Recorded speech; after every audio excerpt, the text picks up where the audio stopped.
Le cabinet DPSE présente les avantages et l'importance de la protection des données à caractère personnel aux entreprises et aux particuliers. Et puis célébration des meilleurs étudiants de l'Université méthodiste de Côte d'Ivoire. Une cérémonie de remise des diplômes de licence et de master leur a été offerte.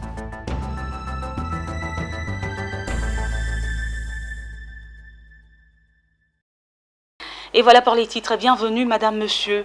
La protection des données à caractère personnel semble être bien méconnue des citoyens en Côte d'Ivoire. Le cabinet DPSE, spécialisé dans le conseil et l'accompagnement de mise en conformité des traitements de données à caractère personnel, veut relever un défi, celui de présenter aux entreprises et aux particuliers les avantages liés à cette opération. Daniel Kodjo et Tima Traoré.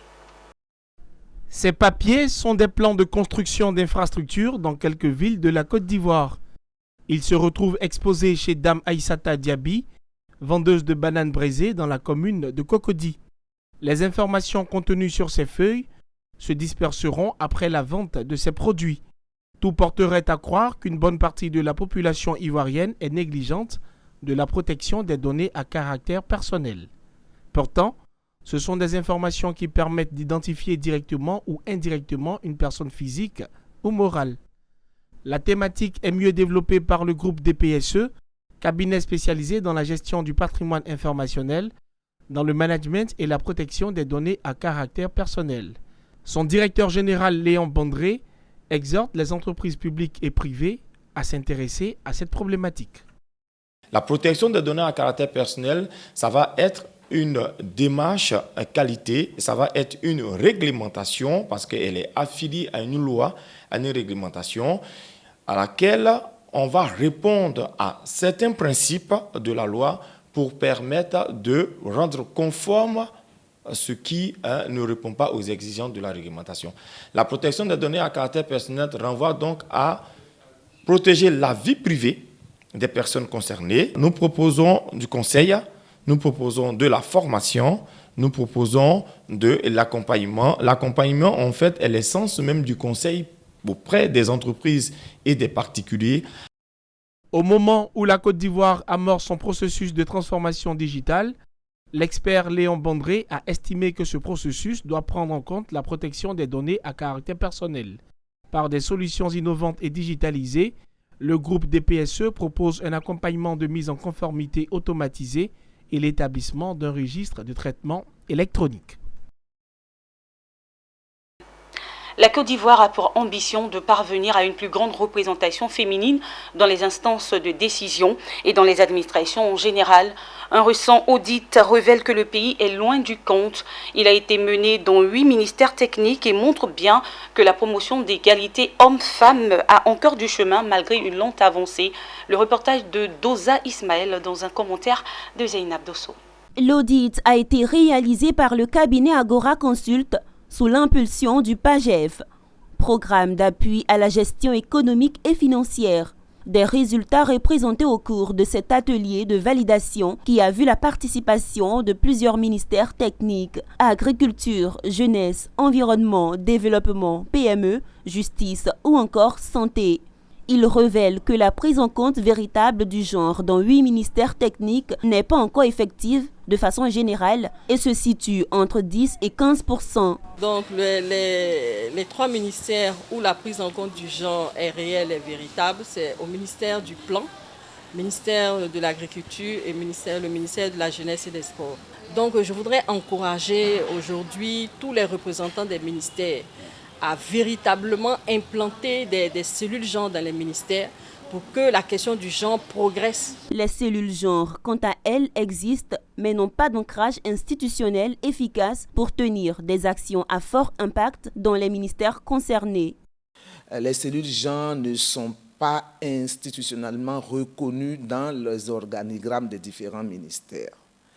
C'est un travail qui va être fait et nous allons nous appuyer sur ce qui est révélé pour travailler sur cet aspect-là, pour que les ministères mettent dans l'organigramme les cellules genre, pour qu'ils soient formels. Mais la formalisation aussi exige que les ministères aient les arrêtés de nomination des cellules genre. Il faut changer les mentalités, il faut vraiment changer les mentalités.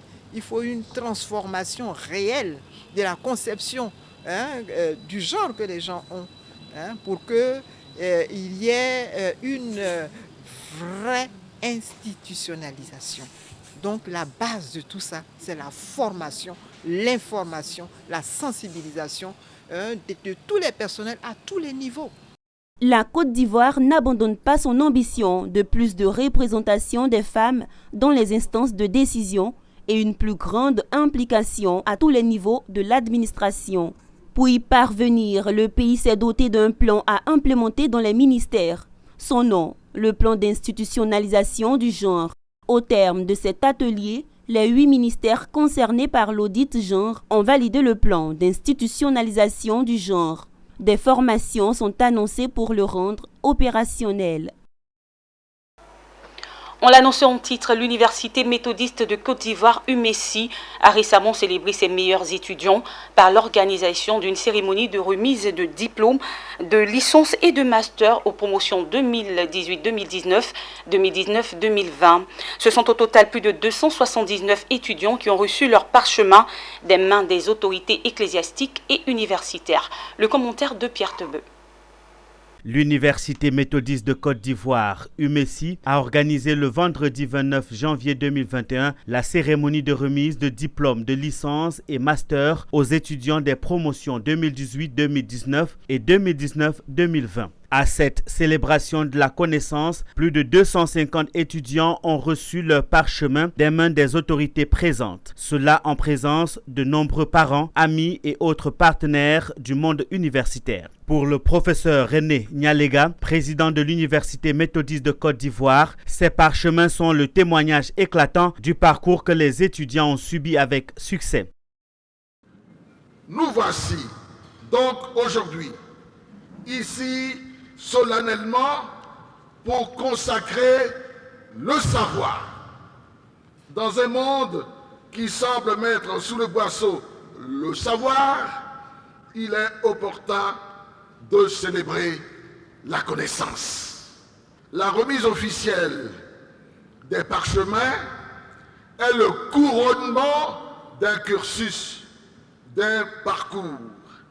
C'est le témoignage vivant, vibrant et éclatant que l'étudiant a subi avec succès un parcours initiatique et qu'il montre aux yeux de ses parents, de ses maîtres et du public qu'il a bouclé la boucle. Placé sous le haut parrainage de son éminence Bishop Benjamin Boni, président de la conférence annuelle de l'Église méthodiste unie Côte d'Ivoire, représenté à la cérémonie par le très révérend pasteur André Akeeso, cette cérémonie de diplomation a eu l'onction de la tutelle. Celle-ci a été marquée par la présence de Touré Vamara, sous-directeur chargé des établissements d'enseignement supérieur privé, représentant le ministre de l'Enseignement supérieur et de la Recherche scientifique.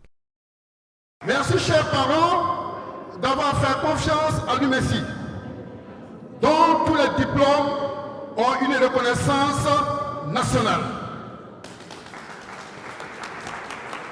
C'est pourquoi je tiens au nom du ministre de l'Enseignement supérieur et de la Recherche scientifique pour remercier le conseil d'administration et les partenaires de cette université. Au nom du ministre, nous seront toujours là pour vous accompagner. Les promotions 2018-2019 et 2019-2020, faut-il le souligner, porteront des noms illustres. Ainsi, le nom du professeur Aouti Akossi Salomon, premier recteur et président honoraire de l'UMESI, a été choisi pour désigner les étudiants ayant obtenu la licence. Le nom de son éminence, Benjamin Boni, président de la conférence annuelle de l'Église méthodiste unie, a été choisi pour désigner les étudiants ayant obtenu le master en 2018-2019 et 2019-2020.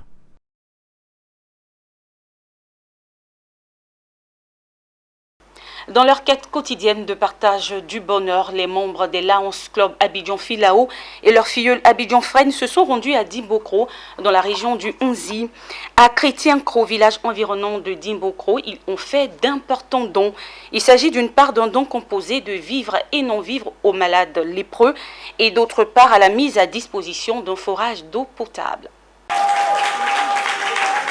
La joie est à son comble pour les habitants du village de Chrétien-Cro, mais encore plus pour les malades de la lèpre dans ce village. Pour cause, la visite des membres des clubs services Lyon Abidjan Filao et leur filleule Abidjan Fren.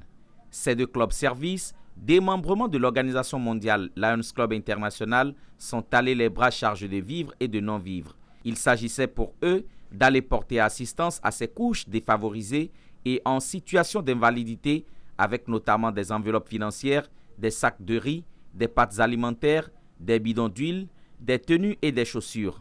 Cerise sur gâteau, la mise à disposition d'un forage d'eau potable, élément indispensable à la vie qui, depuis un moment, posait de sérieux problèmes à Chrétien-Cro. Au-delà des dons de vivres et de non-vivres que nous donnons chaque année, nous avons souhaité cette année aller plus loin. Nous avons constaté qu'il y avait des conflits sociaux ici autour de l'utilisation de l'eau. Et il nous a bien été inspiré de réhabiliter la pompe hydraulique du village de Chrétien-Cro.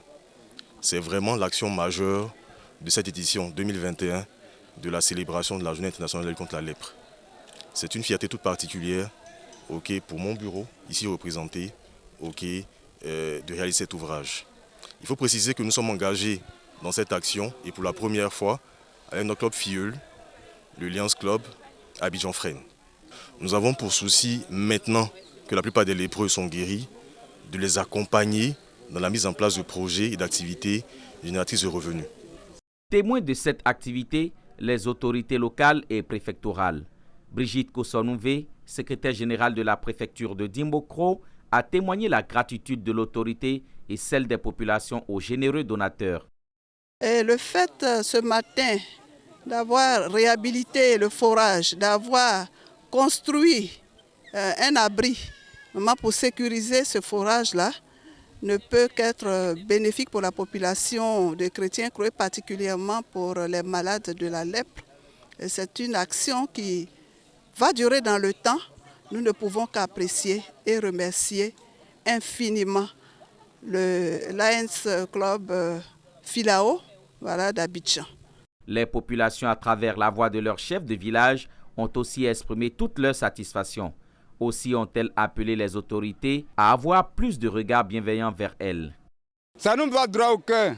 Mais encore, vous savez, les dons là, ça ne suffit pas. On a besoin d'autres choses. Donc, ils sont Abidjan Filao là, ce qu'ils nous ont fait, ce dont ils nous ont donné là, nous sommes contents. Mais je demande à toutes les autorités de Dimbokro de faire comme eux, de nous aider. Remise de pins à un membre de Lyon et transfert de fanion aux autorités ont clôturé la cérémonie. Les Lions sans crinière, bienfaiteurs pourront retourner à Abidjan après avoir fait le bon combat, celui de la lutte contre la faim. C'est un reportage signé Mon Désir Nascimento et on parle d'eau potable justement. La ville de Boaké a récemment abrité le séminaire bilan des activités du ministère de l'Hydraulique au titre de l'année 2020 en présence du ministre de l'Hydraulique Laurent Tchagba. Les échanges se sont déroulés du 29 au 30 janvier dernier autour du thème le ministère de l'Hydraulique face au défi de l'accès à l'eau potable des populations. Le commentaire de Betty Kwaku. Un séminaire bilan en vue de mesurer les performances, avant de tirer les leçons et donner les orientations prospectives. Plusieurs thèmes de référence ont été présentés. Il s'agit entre autres de l'état des lieux, des pompes hydrauliques dans les régions de Côte d'Ivoire, mais également les enjeux et défis à relever. Il ressort que de 2018 à 2020, de grands investissements ont été faits, ce qui a permis au secteur de l'eau de faire un grand bond dans l'accès des populations à l'eau potable. Après 2 jours de réunion, le ministre Laurent Tchagba s'est rendu sur le terrain pour voir les travaux dans la ville de Boaké. Première étape, le chantier de renforcement de l'alimentation en eau potable de la localité et ses environs à partir du lac Kossou, exécuté à ce jour à un taux de 36%. Après Boaké, direction Didiévi, où Laurent Tchagba procède à l'inauguration du château d'eau du village de Yaoloukoucro. Le projet est d'une valeur de plus de 472 millions de francs CFA, entièrement financé par l'État de Côte d'Ivoire. L'occasion a été également saisie pour lancer les travaux d'alimentation en eau potable des localités de Bodo et Groya-Okro. Aucune population ne doit être laissée de côté dans le cadre du programme Eau pour tous que nous avons lancé. Et nous sommes à la tâche tous les jours que Dieu fait pour pouvoir, au fur et à mesure, dresser les problèmes de déficit en eau, dresser les problèmes de l'eau, de la gouvernance de l'eau en milieu rural, dresser les problèmes de manque d'eau dans les villes parce que déficitaires. Et nous pensons qu'avec l'aide de Dieu, avec le soutien du gouvernement, nous allons suivre la cadence et suivre, disons, les calendriers pour que chaque localité puisse être touchée pour que les populations aient de l'eau. La vie en milieu rural est vraiment difficile. C'est à 4 h du matin que nos mamans, que nos sœurs doivent se lever pour aller au marigot chercher de l'eau. Et aujourd'hui, avec ces projets, c'est de l'eau courante que ces populations auront. Le gouvernement ivoirien envisage d'augmenter le taux d'accès à l'eau potable à au moins 95% de la population à l'horizon 2025. Plus de 600 milliards de francs CFA ont été mobilisés pour les investissements dans le secteur de l'hydraulique depuis 2011. Et c'est la fin de ce journal. Merci de l'avoir suivi. Prenez soin de vous. Au revoir.